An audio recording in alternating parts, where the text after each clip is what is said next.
दो रंगी छोड़ दे या यकरंज हो जा। दो रंगी छोड़ दे यकरंज हो जा, मतलब दो रंग आप छोड़ दें, एक रंग के अंदर आ जाए। दो रंगी छोड़ दे यक रंग हो जा, सरासर मोम हो जा या सरासर संग हो जा। अल्लाह के प्यारे नबी हज़रत मोहम्मद रसूलुल्लाह सल्लल्लाहु ताला अलैहि वसल्लम की ज़ात गिरामी ने इस प्यारे दीन के साथ पूरी कायनात के इंसानों को यक रंग होने की तालीम दी। रसूल करीम सल्लल्लाहु अलैहि वसल्लम से पहले दोगले इंसान कामयाब समझे जाते थे, लेकिन दर हकीकत में वो इंसानों के सामने तो इज्जतदार थे, लेकिन माशरे में अपनी पुश्त के पीछे इज्जतदार नहीं थे।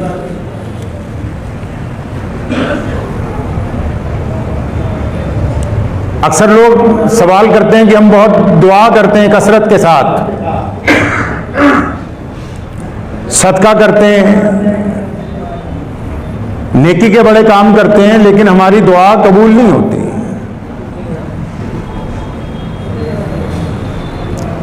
नबी अकरम सल्लल्लाहु ताला अलैहि वसल्लम को अबू जहल ने आके एक पेशकश की,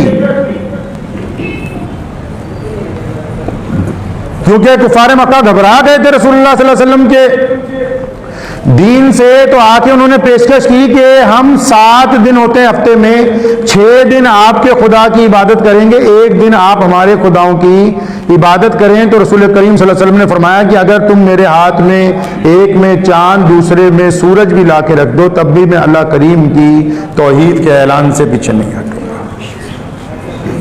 दो रंगी छोड़ दे यक रंग हो जा।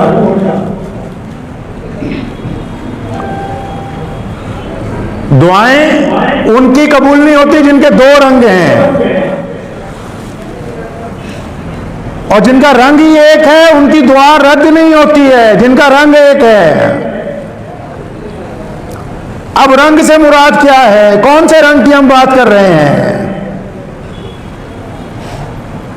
बाज़ हज़रात ये समझते हैं कि एहतराम और इज्जत जो है वो ज्यादा इल्म की वजह से होती है, ज्यादा दौलत की वजह से होती है, बेहतरीन घर की वजह से होती है, महंगी गाड़ियों की वजह से होती है। अक्सर ऐसा होता है आजकल माशरे में, कोई बंदा किसी 10-20 करोड़ रुपए की कोठी के बाहर जाता है, जिसके बाहर 3-4 करोड़ रुपए की गाड़ियां खड़ी हैं, तो आम मुलाजिम दूसरे को क्या कहता है, यार बहुत बड़ा ठग गया है।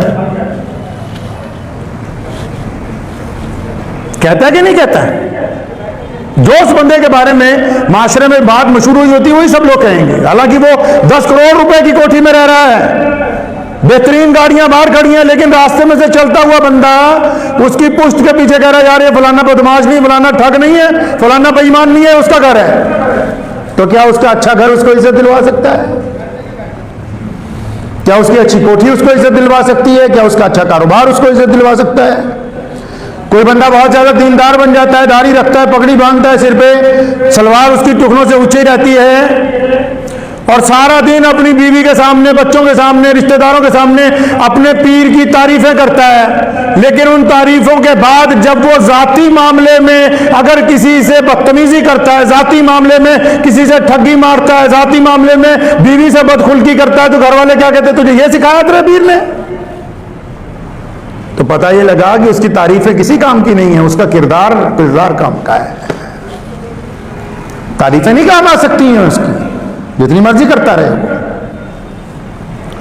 मेरे वालिद मोहतरम मरहूम शेर इस्लाम मौलाना हबीबुर रहमान साहब सानी लुधियानवी रहमतुल्लाह अलैह सारी जिंदगी खद्दर का कपड़ा पहना, एक जूती पहनते थे, जब वो टूट जाती थी तो नहीं लेके आते थे। तो एक दिन मुझे एक साहब मिले, यहाँ मिलने के लिए आए थे, तो मुझे गुफ्तगू में कहने लगे कि जो मैंने कपड़ा पहना है ये 5,000 रुपये मीटर है, और ये जूती जो है ये 45,000 रुपये की खरीद कर लाया हूँ दुबई से। तो मैंने एक तालिब इल्म को कहा कि अंदर से हजरत की जूती लाओ,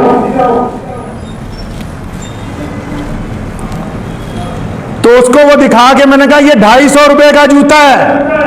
और ये फटा हुआ है इसलिए क्योंकि जो शख्स इसको पहनता है उसका हुक्म है कि जब तक बिल्कुल ना फट जाए मैं नया नहीं लूंगा, मुझे फजूल खर्ची नहीं करनी।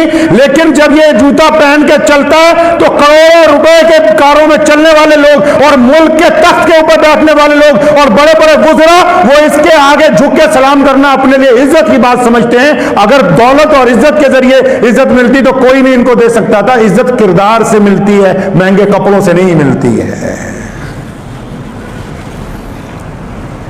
मैं और मुस्लिम भाई एक दिन गए तो यहाँ एक शोरूम से जूती खरीद लाए 7-8 हज़ार रुपए की, बहुत अच्छी। तो लाके उनको पेश की तो कहने लगे नहीं नहीं ये पसंद ही नहीं आई, कि यहाँ एक दुकान है उससे जाओ 450 रुपए की देगा वो जूती लेके आओ। इंसान अपने किरदार की वजह से अल्लाह ताला का महबूब बंदा बनता है, अपने कपड़ों की वजह से नहीं बन सकता, अपनी चरब जुबानी की वजह से, अच्छी तकरीर की वजह से भी नहीं बन सकता। जब तक उसका किरदार, उसका रुआ रुआ ये कहने ना लग पड़े कि मैं अल्लाह और उसके रसूल की इताअत में हूं, मैंने कहना मानना है अल्लाह उसके रसूल सल्लल्लाहु अलैहि वसल्लम का,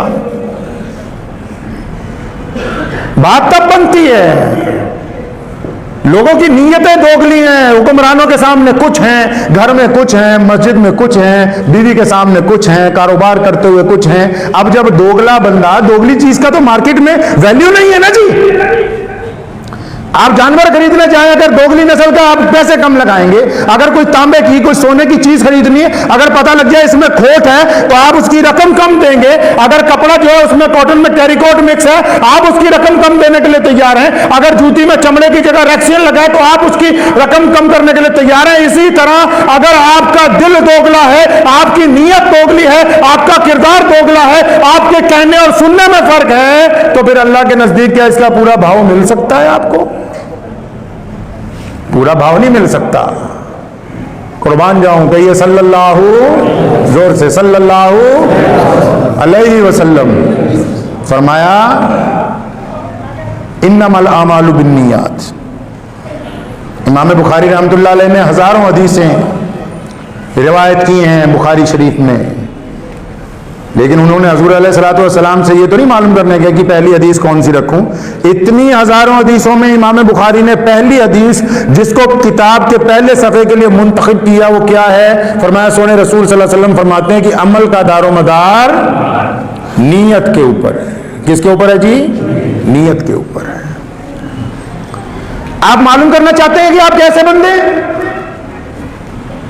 दूसरे से पूछते फिरते हो कि हाँ देखो मैंने इतनी चैरिटी की है, लोग क्या कहते हैं मेरे बारे में, जरा मेरी एक फोटो खींच के दिखाओ, ये कपड़े मुझ पे जच रहे हैं कि नहीं जच रहे, मेरी कटिंग अच्छी हो गई है कि नहीं अच्छी हो रही। लेकिन अगर आप मालूम करना चाहते हैं कि आप कैसे बंदे हैं तो फिर ये लोग आपको नहीं बताएंगे, आपको अल्लाह और उसके रसूल सल्लल्लाहु अलैहि वसल्लम के हुक्म के मुताबिक पहले अपने आप को देखना होगा। वली कौन होता है?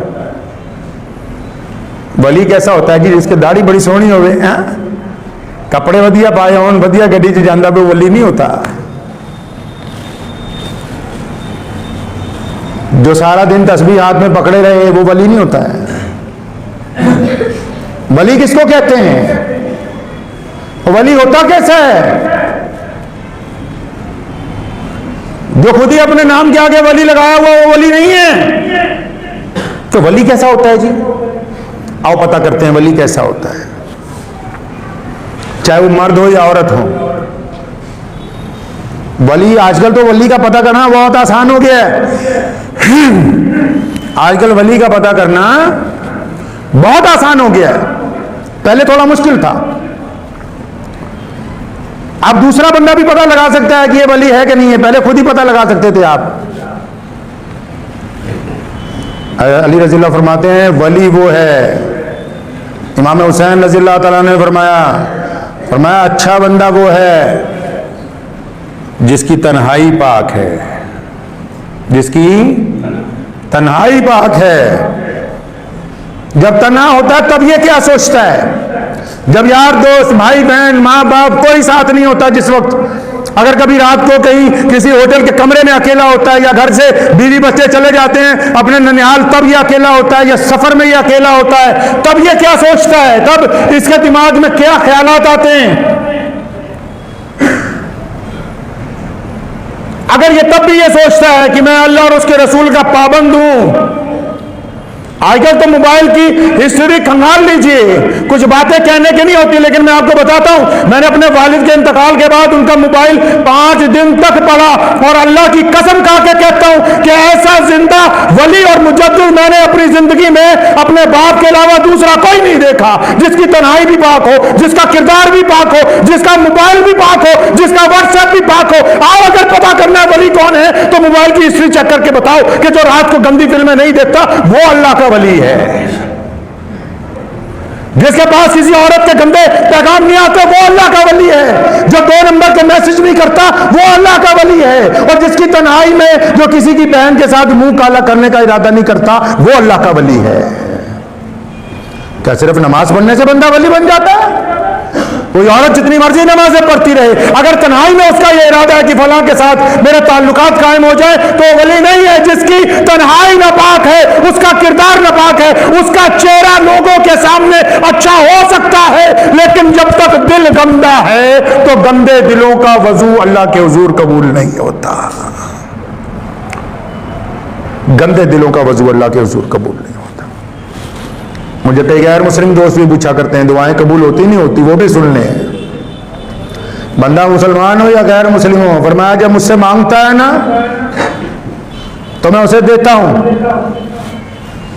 अल्लाह पूरे आलम के रब हैं, और रुकता किसका है? जिसने 2-2 रंग अपना रखे हैं। जो घर में बच्चों के सामने, बीवी के सामने वली है, मस्जिद में वली है और सूद का काम करता है। जो तन्हाई में नौजुबिल्लाह अपने दोस्त के घर जाके सोचता है कि नौजुबिल्लाह मैं इसकी बहन के साथ ताल्लुकात कायम कर लूं। जो दूसरों की बेटियों के मुताल्लिक अपने दिल में गलत ख्यालात पैदा करता है। जो रकम को इधर से उधर करते वक्त सोचता है कि 4 पैसे इसमें से मैं ठग लूंगा, और फिर उसके बाद वो नमाज पढ़ता है। ऐसा बंदा दुनिया वालों की निगाह में वली हो सकता है, अल्लाह की निगाह में वली नहीं हो सकता। एक चिड़ा और चिड़ी दरख्त पर बैठे हुए थे, तो चिड़े ने चिड़ी से कहा कि वो देख सामने शिकारी आ रहा है। चिड़िया ने दूर से देखा, कहती नहीं शिकारी नहीं लग रहा, कोई वली लग रहा है, अल्लाह वाला लग रहा है। तो चिड़े ने तो चिड़िया को कहा कि उड़ जाते हैं, ये बंदा शिकारी है, कहीं हमें मार ना दे। तो चिड़िया ने कहा नहीं नहीं, देखो इसकी शक्ल से, इसके कपड़ों से, कपड़े तय करते ना। कई लोग कहते हैं भी कपड़े तय नहीं करते बंदे के किरदार को, कपड़े भी आपके किरदार को तय करते हैं कि आप कैसे आदमी हैं। खाकी वर्दी अगर ये तय करती है कि पुलिस वाले हैं, चोरों को पकड़ने के लिए हैं, तो चोरों ने भी अपने कपड़े तय कर रखे हैं कि बिल्कुल चुस्त दुरुस्त टाइट कपड़े पहनने ताकि पकड़े ना जाएं, बिल्कुल सर पे बाल कम रखने ताकि कोई हमें बालों से ना पकड़ ले, कोई फालतू बोझ नहीं पहनना, जूती ऐसी हो दौड़ने में आसानी रहे। उन्होंने भी तो अपनी वर्दी बनाई है। तो चिड़े ने चिड़िया को कहा कि उड़ जाते हैं यहां से, ये आ रहा है शिकारी मार देगा। कहने लगे नहीं नहीं, तुझे मेरे शौहर गलतफहमी हो गई, ये शिकारी थोड़ी है, ये तो देखने से कोई अल्लाह वाला लगता है। वो बेफिक्र हो गया। इतनी देर में एक तीर आया और सीधा चिड़े के लगा और चिड़े को अपने साथ ही ले गया। कितनी सी होता है चिड़ा चिड़िया, छोटे से तो होते हैं। चिड़िया रोने लगी, सीधी बादशाह के पास पहुंची। मुल्ला रूमी रहमतुल्लाह अलैह ने अपनी हिकायत में से लिखा है। तो उसने जाके शिकायत की कि जनाब वो फलां आदमी ने मेरे खामिद को, मेरे चिड़े को मार दिया तीर मार के। शिकारी को पकड़ के बादशाह के सामने लाया गया। पूछा तूने मारा है? जानवरों को मारना बहुत सारे लोग कोई जुर्म नहीं समझते। वो कहा हाँ जी मैंने मारा है। पता लग गया, तो क्योंकि चिड़िया ने शिकायत की थी तो बादशाह ने चिड़िया से पूछा बताओ इसको भी फांसी की सजा दे दें क्योंकि इसने तेरा जोड़ा तोड़ दिया। तो उस चिड़िया ने जो कहा वो आपको सुनाना है। कहने की बादशाह सलामत, मैं ये नहीं चाहती कि शिकारी को मौत की सजा दी जाए। कहते फिर तुम क्या चाहती हो, मुकदमा क्यों लड़ा, इसे गिरफ्तार क्यों कराया? कहने लगी बादशाह सलामत, मैं इससे नहीं आपसे चाहती हूँ। कहने लगा मुझसे क्या चाहती हो? कहने लगी मैं आपसे चाहती हूँ कि इस मुल्क का एक कानून बनाओ कि जो अल्लाह वाले हों वो अल्लाह वालों वाला कपड़ा पहने, जिन्होंने शिकार करना है वो शिकारियों के कपड़े पहने, ताकि हमें पता लग जाए दूर से कि ये शिकारी है, ताकि आइंदा कोई बंदा इनके भेंट ना चढ़ जाए। पता होना चाहिए, इसको पाबंद कीजिए इस बात का कि अगर ये शिकारी है तो इसके कपड़े शिकारियों जैसे होने चाहिए। रोना पीटना लगा रखा है जा जाके बड़े बड़े मौलवियों के पास, वलियों के पास, मैं तो बड़ा हैरान होता हूँ। हमारी खानकाह हजरत रायपुरी रहमतुल्लाह अलैह के हजरत मौलाना शाह अब्दुल कादिर साहब रायपुरी रहमतुल्लाह अलैह, तो वहां जब भी जाओ तो अब मैं जो देखता हूँ, जो भीड़ लगी होती है, किनकी लगी होती है? अजी कोई आ रहा, बच्ची का दाखिला नहीं हुआ, दुआ कर दो। अजी काम नहीं चल रहा, दुआ कर दो। अजी भैंस बीमार होगी, दुआ कर दो। आप अंदाजा लगाएं कि जो मस्जिदें, खानकाहें, मदरसे इंसानों की तरबियत के लिए बनाए गए, जहां के लिए मालूम करना था कि अल्लाह और उसके रसूल की रिजा कैसे हासिल होगी, वहां दुनिया की चीजें मांग रहे हैं। कारोबार नहीं चलता तो कोई अच्छी दुकान खोलो, मंडी में जाओ, अपना सामान तब्दील कर लो। दाखिला नहीं हो रहा तो दिन रात पढ़ो, जाके मेरिट में अपना नाम दाखिल करवा लो। बीमारी ठीक नहीं हो रही, किसी बहुत अच्छे डॉक्टर के पास जाओ। खानकाह में क्या करने जाते हो? जाके पूछते क्यों नहीं कि अल्लाह और उसके रसूल की रिजा कैसे हासिल होगी, अल्लाह की इत्तबा कैसे होगी, रसूलुल्लाह सल्लल्लाहु अलैहि वसल्लम से किस तरीके से राजी हो जाएं। जब तक हम दो रंग नहीं छोड़ेंगे, एक रंग नहीं होंगे रसूलुल्लाह सल्लल्लाहु अलैहि वसल्लम के हुक्म के मुताबिक। आप सल्लल्लाहु अलैहि वसल्लम की कायनात में जो बेशुमार खसूसियात में, उसमें सबसे बड़ी खासियत यह भी है कि रसूलुल्लाह सल्लल्लाहु अलैहि वसल्लम का दीन दो रंगी नहीं है। इस दीन में मसलिहत नहीं है, इस दीन में दोगलापन नहीं है, इस दीन में किसी बड़े के लिए अलग बात, छोटे के लिए अलग बात बिल्कुल नहीं है। रसूलुल्लाह सल्लल्लाहु अलैहि वसल्लम ने सबको यकसा रखा है। इस्लाम का इंसाफ तो कायनात में सबसे निराला है। लोगों ने बांटते हुए कहा कि बराबरी में बांटो, इस्लाम ने कहा बराबरी में नहीं बांटो, जो ज्यादा कमजोर है उसको ज्यादा दो ताकि वो दूसरों के बराबर आ जाए, इसको इंसाफ कहते हैं। अगर आप चाहते हैं कि दुआएं कबूल हो जाएं तो अपनी तन्हाई को चेक कर लें, अपने मोबाइल को चेक कर लें, अपनी हिस्ट्री खंगाल लें जाके, अब तो मशीन आपके हाथ में। अपने इस दिल को खंगाल ले, इस दिमाग को जिसमें गंदे ख्यालात बार बार आते हैं कि नहीं होगा, कोई नापाक इरादा पूरा नहीं होगा, मैं बता रहा हूं आपको। लेकिन अल्लाह ने कुरान में फरमाया नहनु अक़रब, फरमाया शाहरग से भी ज्यादा करीब हूं। क्या इनको नहीं पता लगता? ये जो दाएं बाएं फरिश्ते बैठे हैं ना, जो करते हैं वो लिखते हैं, लेकिन ये जो अंदर गुंडागर्दी के इरादे होते हैं, ये जो हम बुरा सोचते हैं, वो अल्लाह ताला बेहतर जानता है कि ये बंदा क्या सोचता है। वो हमारी सोच से ज्यादा करीब है। गंदे इरादे पाई में तकमील तक नहीं पहुंचेंगे। जिन मुकद्दस औरतों के मुतालिक या कुछ खवातीन मुकद्दस मर्दों के मुतालिक गंदे इरादे रखती हैं, वो तकमील तक नहीं पहुंचेंगे। वहां तक तुम्हारे ख्वाब पूरे नहीं होंगे जो गंदे ख्वाब तुमने पाल रखे हैं। लेकिन तुम्हारी तन्हाई की नापाकी तुम्हारे दिन को खराब करेगी, तुम्हारी तन्हाई की नापाकी तुम्हारे कारोबार में बेबरकती पैदा करेगी, तुम्हारी तन्हाई की नापाकी तुम्हारे अंदर बुज़दिली पैदा करेगी, तुम्हारी तन्हाई की नापाकी तुम्हारे जिस्म के अंदर कमजोरी को पैदा करेगी। और फिर क्या होगा कि दुनिया में भी जलील हो जाओगे, आखिरत के अंदर जलालत तो तय है। अपनी तन्हाई को पाक करना होगा। अल्लाह तबारक व तआला दिलों का हाल जानता है और अल्लाह करीम माफ करने वाले हैं। कौन है अल्लाह करीम? माफ करने वाले हैं। मूसा अलैहिस्सलाम ने दुआ की कि अल्लाह बारिश हो जाए, बारिश। अल्लाह का पैगाम आया कि ये जो लोग बैठे ना, जिनके आगे तू दुआ कर रहा है, इनमें एक से हम नाराज हैं, इनसे एक से हम हमारी बनती नहीं है, वो हमारा अच्छा बंदा नहीं है, उस एक की वजह से हम बारिश नहीं करने वाले। मूसा अलैहिस्सलाम बड़े परेशान हुए क्योंकि जवाब मिल गया।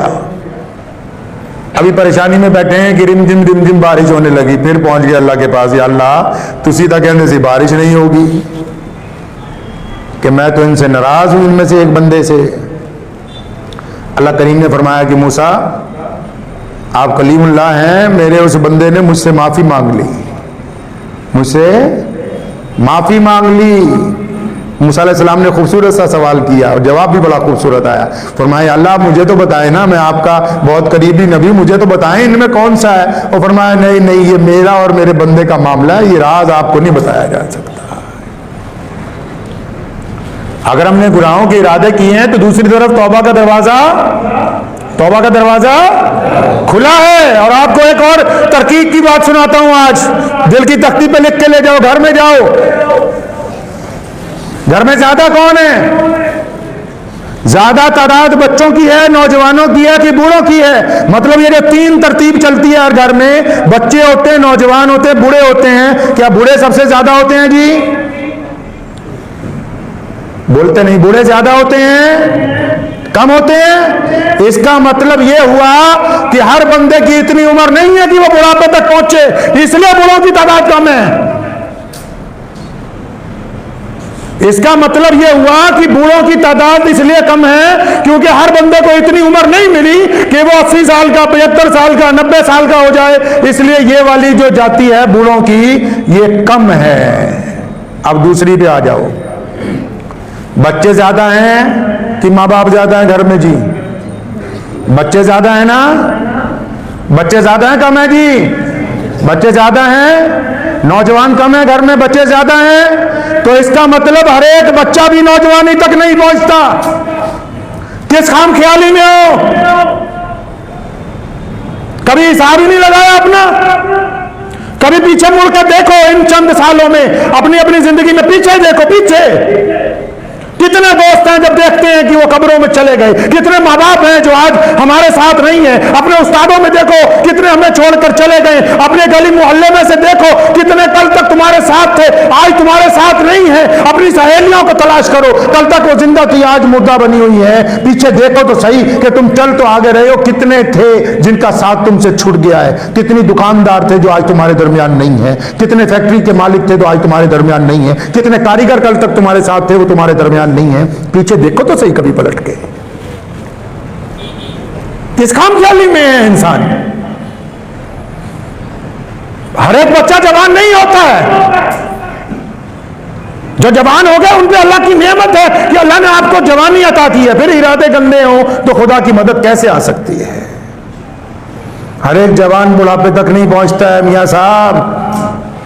हर एक जवान औरत को बुढ़ापा नहीं आता है। जाओ तो सही कभी कब्रिस्तान में, अच्छे अच्छों की मिट्टी रुल गई।